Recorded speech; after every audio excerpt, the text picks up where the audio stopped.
안쌤의 스팀 창의사고력 과학 백제 4학년 1강을 시작하겠습니다. 자, 백제는 에너지. 자, 1번부터 10번이 있는데 5번까지 1강, 그리고 6번부터 10번까지 2강. 그래서 5문제씩 진행하겠습니다. 자, 먼저 1번 마카로니로 배우는 잠수함의 원리. 마카로니로 잠수함의 원리를 배웠다네요.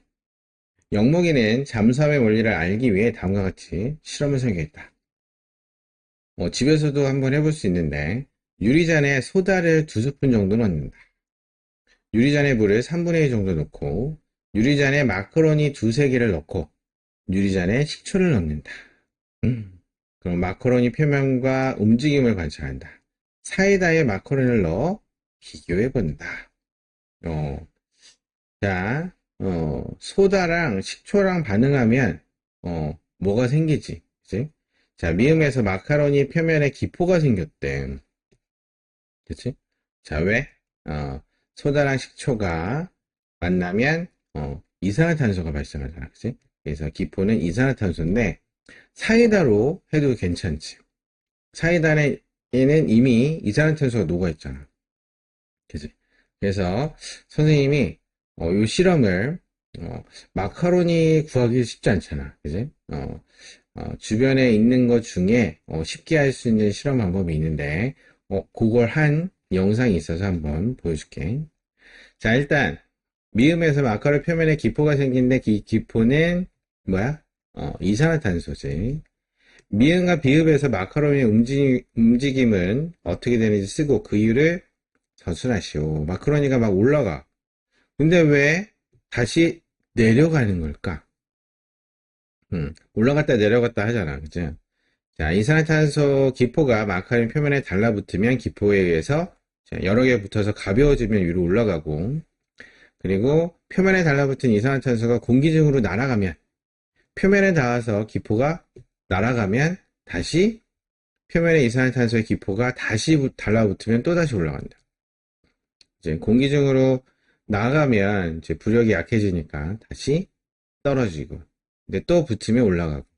그래서 아까 영상에서 보듯이 터져서 내려오다가 같이 올라가고 완전히 내려오지 않았는데 내려갔다 올라갔다 내려갔다 올라갔다 이렇게 하지. 그치? 이게 이산화탄소가 많이 생긴 거고, 그리고 소다랑 식초를 이용하면 자, 사이다가 없을 때는 소다랑 식초를 이용하면 되고, 제일 쉬운 게 탄산음료를 이용하는 게 제일 좋겠지. 그지? 그리고 사이다를 이용한 건 투명하니까. 그지? 잘 볼 수 있어서 건포도도 잘 되고 마카로니도 잘 되니까 누가 먹는 거 가지고 장난치면 안 된다고 하긴 하지만, 그지? 요거는 한번 해봐도 괜찮지 않을까? 그래서 이거 뭐 깨끗한 유리컵에다가 이렇게 넣어서 하면 되니까 나중에 먹어도 되지. 마카로니도 먹는 거고 건포도도 먹는 거니까 엄마한테 혼나진 않을 거야. 그치? 자, 3번. 영목이가 왼쪽 실험을 통해 알고자 했던 잠수함의 원리를 서술하시오. 잠수함의 원리를 이제 좀 알겠어? 라고 물어보고 있는데, 애들이 못 들은데. 자, 잠수함의 원리를 영상으로 보여줄 테니까, 자, 어떤 원리인지 정리를 한번 해봅시다. 잠수함의 원리는, 이제 기포가 달라붙어서 가벼워지면 올라가고, 그치? 물을 채우면 무거워서 내려온다. 잠수함은 잠수할 때는 물탱크에 물을 채우고 떠오를 때는 펌프로 물을 빼낸다. 물탱크의 빈 공간에 의해 가벼워짐으로 다시 떠오르는 거지. 그치? 자, 2번. 움직임이 다른 양초봉. 생일을 맞은 민규는 가족들과 함께 생일 케이크에 촛불을 켜고 축하를 받았다. 촛불을 끄고 케이크를 잘라 나눠 먹으려고 했더니 초가 녹아 흐른 촛농이 굳어 있었다. 촛농이 빨리 굳는 것을 본 민규는 양초를 이용해 할 수 있는 실험을 다음과 같이 설계했다. 그 양초를 보고 이런 설계를 했다니. 양초에 불을 붙여 촛농을 유리판 위에 모은다. 유리판 위에 적당량이 모였을 때 자로 긁어서 촛농을 떼어내고 모은 촛농을 손바닥으로 둥글게 굴리면서 둥근 공 2개를 만든다. 이때 초능이 뜨거움으로 화상을 대비해 장갑을 끼도록 한다. 장갑이 되게 허름해 보이긴 하지만, 자, 비커 두 개에 같은 양의 에틸 알코올과 물을 각각 넣는다. 양초로 만든 공 두 개를 각각 비커 5cm 높이에서 떨어뜨린다. 에틸 알코올이 에탄올이라고 생각하면 돼. 자, 미음에서 비커 가나에 있는 공의 움직임을 각각 서술하시오 라고 되어 있는데, 자, 똑같은 실험은 아닌데 비슷한 실험, 재밌는 실험인데 에틸알코올과 물 그리고 얼음을 이용한 건데 자, 잘 확인해서 답을 한번 찾아봅시다. 그래서 비커 가나에 있는 공의 움직임을 각각, 자, 어떻게 될 것 같아? 일단 공을 떨어뜨리면 그치? 중력에 의해서 아래로 내려가겠지. 그리고 물과 에틸알코올에서 양초로 만든 공의 밀도가 어떻게 되는지에 따라 다른 거야. 그치? 아까 물어보니까 에탄올, 그 다음에 식용유, 그 다음에 물, 그리고 얼음이 있었지, 얼음. 그치? 자, 밀도가 어떻게 됐어? 이렇게 됐지? 에탄올, 식용유, 얼음, 물. 그래서 요 관계인데, 에탄올이, 그치? 물보다 가벼워. 그치? 양초는 어떻게 될 것 같아? 양초는 에탄올보다는, 그치? 둘을 비교하니까 양초 공이 이 위치겠지, 그치? 에탄올과 물 사이. 그치? 그래서 움직임은 비커 가에 넣은 양초로 만든 공은 바닥에 가라앉아. 그치? 에탄올보다 밀도가 크니까 아래로 내려간 다음에 그냥 가만히 있고, 나에 넣은 양초로 만든 공은 중력에 의해 바닥에 가라앉은 다음 곧 수면으로 올라온다. 아까 식용유에 에탄올 넣을 때도 에탄올이 식용유 밑으로 내려갔다가 다시 이렇게 올라와서 층을 이루는 것 같지? 그것처럼 된다는 얘기지. 그치? 자, 2번. 문제과 같이 공의 움직임이 나타난 이유를 서술하시오. 라고 되어 있네. 자, 왜 그래? 밀도 차이인 거지. 밀도의 크기가 에틸알코올, 양초, 물이기 때문이다. 그치? 밀도에 의해서 높이 차이가 위치가 정해지는 거기 때문에 그치? 무거울수록 아래쪽에 있는 거지. 자, 3번 용수철이 늘어나는 이유. 자, 그림과 같이 용수철 끝에 추를 매달아 보았더니 용철이 10cm 늘어났다. 그림과 같이 무게가 같은 추 두 개를 용철 양쪽 끝에 매달았다. 그러면 답하시오. 자, 1번 그림나의 용철이 늘어난 길이는 몇 센티미터인지 쓰시오. 자, 이거는 아마 잘 생각해 봐야 돼. 그치? 잘. 자, 자, 선생님이 용철의 이유, 용철의 유래를 한번 영상을 보여줄 테니까 잘 보면서 나의 답은 뭘까? 1번의 답은 뭘까? 한번 잘 고민해 보길 바랍니다. 네, 탄성이 있네. 자, 그림 나의 용철이 늘어나는 길이는 몇 센티미터인지 쓰시오 라고 되어있지. 자, 보자. 같은 추인데 추를 매달았더니 여기에 10cm가 늘어났어. 자, 그러면 여기 벽은 어떤 역할을 하는 걸까? 자, 벽에 걸어놓지 않고 용철을 추에 매달으면 어떻게 돼? 용철이 추를 따라 쭉 같이 이동하겠지. 늘어나지 않고. 용철이 늘어난 이유는 벽이 한쪽을 잡고 있기 때문에 늘어난 거지. 그럼 벽은 얼마의 힘으로 용철을 잡아당기고 있을까? 그지? 생각해 봤나? 자, 용철은 어쨌든 양쪽에서 잡아당기는 힘에 의해서 얘가 늘어난 거잖아. 그지? 그리고 어느 정도 늘어나고 멈췄지. 멈췄다는 얘기는 오른쪽으로 잡아당기는 힘과 왼쪽으로 잡아당기는 힘이 같기 때문에 멈춘 거지. 그치? 그러니까 추의 무게만큼 이 오른쪽으로 잡아당기고 있으니까 벽은 얼마만큼의 힘으로 잡아당기고 있다? 추의 무게만큼 잡아당기고 있는 거야. 왜? 멈춰 있으니까. 힘의 평형을 이루고 용철이 늘어난 거니까. 자, 그러면 나를 봅시다. 나는 벽이 없고 벽이 없는 상태에서 지금 양쪽에서 똑같은 추의 무게로 잡아당기고 있잖아. 그죠? 그러면 몇 센티미터? 자, 이 추가 벽과 같은 역할을 해주고 있는 거지. 그치? 자, 10cm. 늘어났겠지. 잘 이해가 안 가요. 그러면 이렇게 생각해 봅시다. 반을 생각, 반.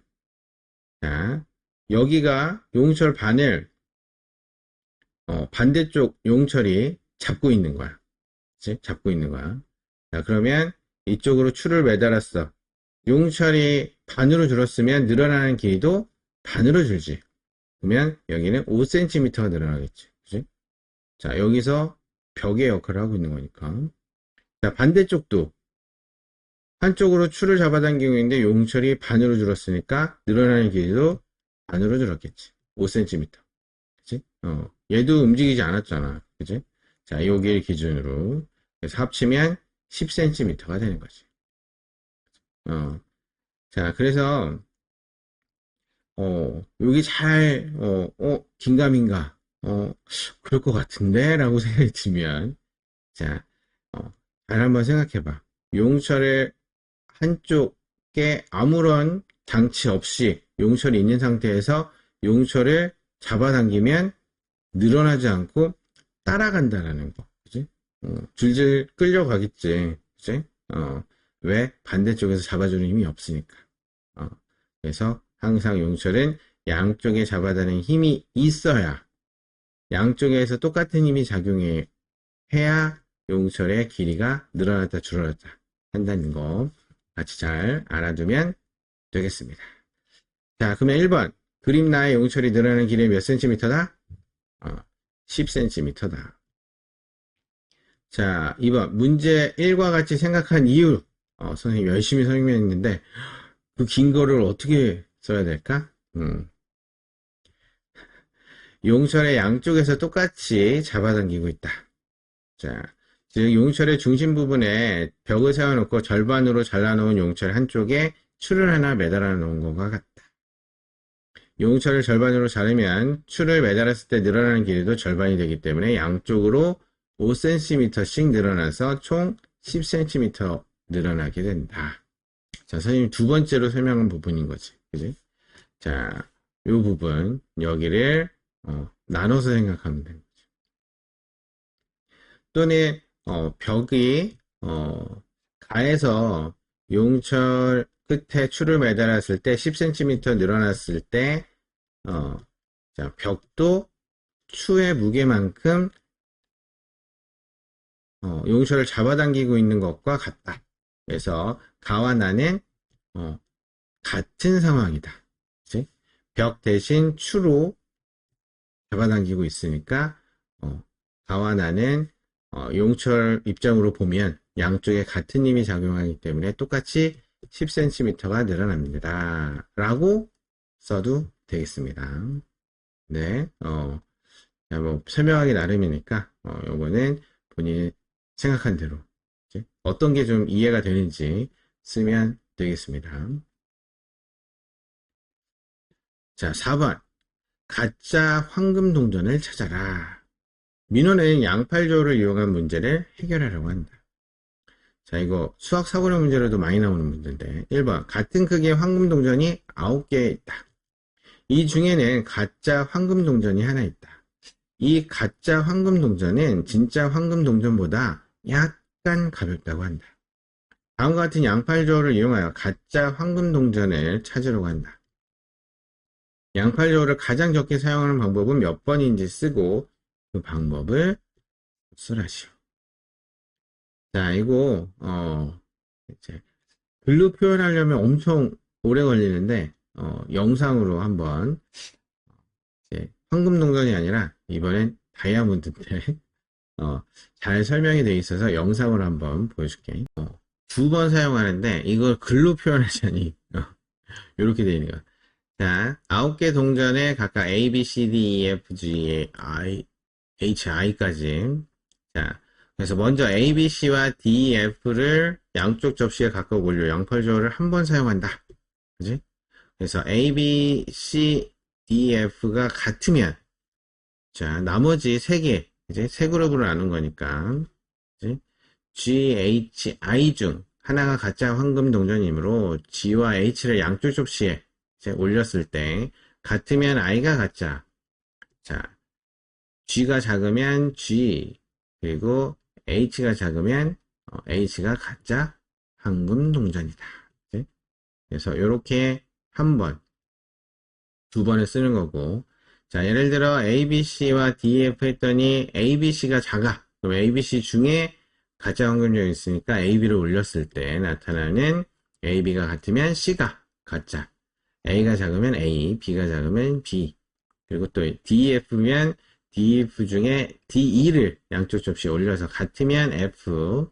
자, D가 작으면 D, E가 작으면 E가 가짜 황금동전이라는 거. 그죠? 이거를 뭐 간단하게 쓰기도 어렵고 그냥 이렇게 좀 써주면 될 것 같고 자 핵심은 세 개로 나눈다는 얘기죠. 그치? 그래서 두 개를 비교했을 때 하나가 자 그치? 두 개를 비교했을 때 어디에 있는지 어느 그룹에 있는지 확인할 수 있고 그치? 세 개면 또 이제 두 개만 달았을 때 어느 게 가짜인지 확인할 수 있는 좋은 방법인 거지. 아이디어. 자, 2번. 이번에는 같은 크기의 황금동전이 8개 있다. 이 중에는 가짜 황금동전이 하나 있는데 이 가짜 황금동전은 진짜 황금동전보다 약간 이번에 무겁대. 양팔절을 이용하여 가짜 황금동전을 찾을 때 양팔절을 가장 적게 사용하는 방법 몇 번인지 쓰고 그 이유를 서술하시오.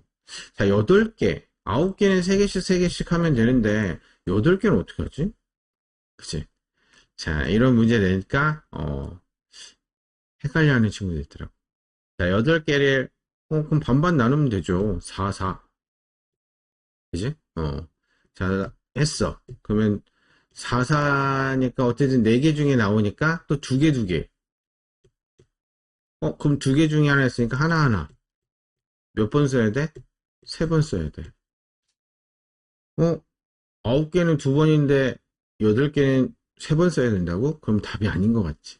자, 그럼 어떻게 하면 될까?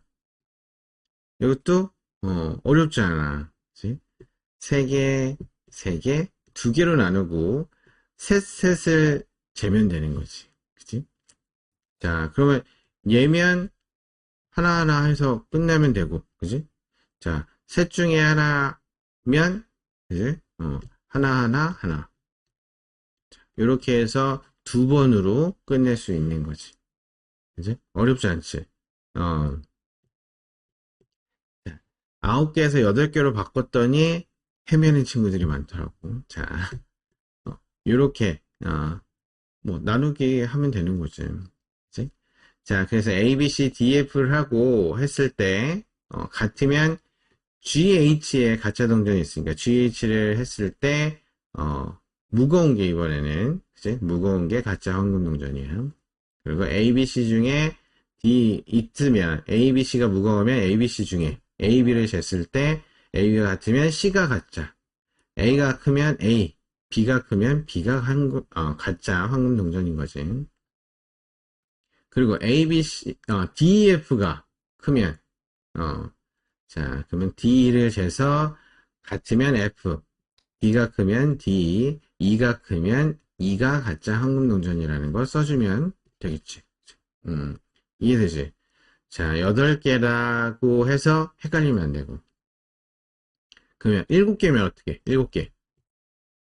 7개도 셋 하나로 하면 되는 거지. 그치? 아니면 셋, 둘 해도 되긴 하지. 그치? 셋, 둘. 그치? 둘을 재면 되니까. 그치? 자, 이거는 뭐 다양한 방법이 있네. 그치? 한 번에는 안 되고. 한 번에는 안 되고. 2번에 거쳐서 하면 되는 거니까. 10개면 어떻게 해? 10개면 이제 곤란해지겠지. 그치? 세 묶음으로 나눌 수가 없으니까. 어쨌든 문제는 8개. 좀 더 어렵게 나오면 7개가 되겠네. 그치? 근데 방법이 너무 다양해가지고, 보통 9개가 많이 나오지. 자, 5번. 당근으로 배우는 무게중심. 무게중심은 모든 물체에 있으며 무게중심이 위쪽에 있을수록 불안정하고 아래쪽에 있을수록 안정감이 있다. 다음은 실과 당근을 가지고 무게중심을 찾는 실험이다. 오래면 아파시오. 누가 먹는 거 갖고 장난치. 그래, 먹는 거 갖고 장난치면 안 되는데. 자, 1번. 당근에 실을 묶어 무게중심을 찾는 방법을 서술하시오. 자, 무게중심과 관련된 부분으로 영상을 하나 보여줄 테니까 어떻게 찾으면 좋을지 한번 해봅시다.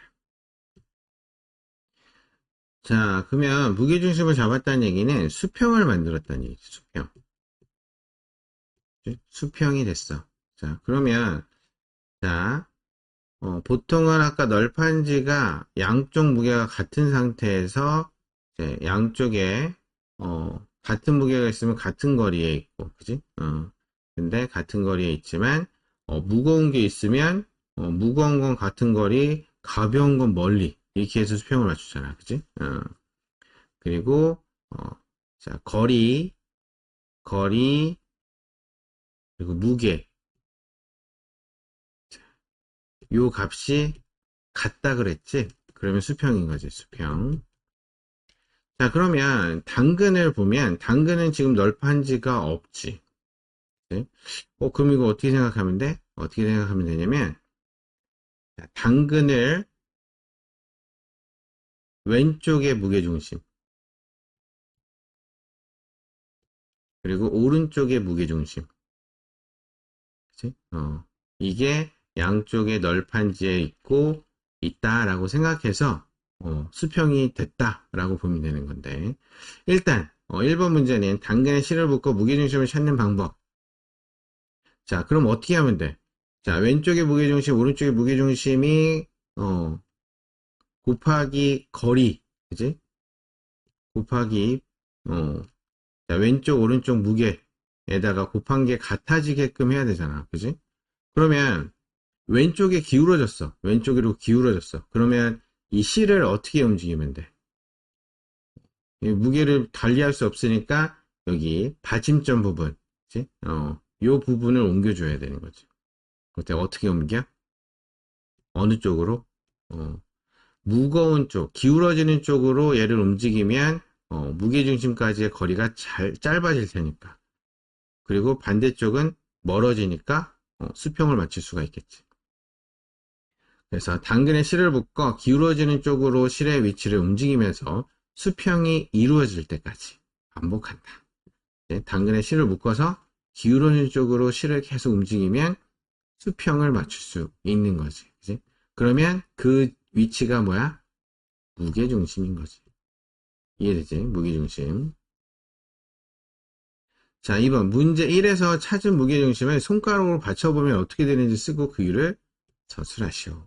무게중심 밑에 손가락을 대서 받치면 당연히 무게중심을 받치고 있으니까 수평을 유지했지. 그치? 수평을 이룬다. 손가락이 놓인 지점이 무게중심으로 수평을 이룬 채 서 있게 되겠지. 그치? 자, 3번. 무게중심인 곳을 칼로 잘라 양팔 저울에 양쪽 접시에 각각 한 개씩 올려놓으면, 이제, 양팔 저울은 어떻게 되는지 쓰고 그 이유를 서술하시오. 저울에 올렸다는 게 아니라 양팔 저울에 놨다는 얘기지, 그치? 자, 저울에 놓으면, 얘는 어떻게 되냐. 누가 더 무겁냐 물어본 거지, 그치? 당연히 무게중심으로 잘랐으니까 왼쪽 오른쪽 같은 거 아니에요? 라고 할 수 있겠지. 그지? 자, 그런데 아까 얘기한 것처럼 선생님이 왼쪽의 무게를 A, 그치? 그리고 중심에서의 무게중심까지의 거리를 A, 그치? 그리고 오른쪽은 B, 그리고 거리를 자, 스몰 b라고 하면 이 값이 어떻게 됐다? 지금 수평이 됐다는 얘기는 값이 같다는 얘기잖아. 그치? 근데 여기서 보면 무게중심이 얘는 여기 있고, 그지? 이쪽에 있고, 얘는 좀 이쪽에 있지. 그지? 자, 그러면 여기가 자른 부분이니까 여기까지가 뭐야? 스몰 a. 자, 여기까지는 스몰 b. 그지? 거리가 이렇게 되는 거지. 자, 여기서 보면 A랑 B를 보면 B가 더 크다라는 걸 확인할 수 있지. 자, A보다 B가 더 커. 그치? 자, 그러면 A랑 B의 무게는 어디가 더 큰 거야? 자, A의 무게가 무거운 건 받침점에 가까이, 가벼운 건 받침점에서 멀리 놓으라 그랬잖아. 그지? 그러면 가까이 놓은 A가 짧다는 얘기는 A 쪽이 무겁다는 얘기지. 그지? 이해되나? 그래서 A가 더 무겁다. 같다라고 생각하면 안 돼. 자, 두꺼운 쪽으로 양팔 저울이 기운다. 그치? 당근의 무게중심에서 얇은 쪽이 길어 더 가볍고, 두꺼운 쪽은 짧아 무게가 더 나가게 된다. 자, 여기서는 간단하게 이렇게 썼는데, 좀 더 정확하게 표현을 하면은 요거지. 그치? 자, 근데 우리 4학년 수준으로 쓴다면, 그치? 무게중심에서 얇은 쪽이 더 길어 가볍고, 자, 두꺼운 쪽은 짧아 무게가 더 나간다라는 거. 오케이? 그래서 요 중심에서의 거리가 가깝고 멀고, 그리고 이제 왼쪽 무게중심과 오른쪽 무게중심이 다르기 때문에 나타난 거지. 그리고 전체적으로 봤을 때도 무게중심, 그러니까 왼쪽과 오른쪽의 두께가 일정하지 않기 때문에 왼쪽 오른쪽의 무게가 다를 수밖에 없다라는 거. 그치? 무게중심은. 그래서 이런 부분으로 잘 이해하면 되겠습니다. 자, 그러면 이번 시간에는 여기까지 진행하겠습니다.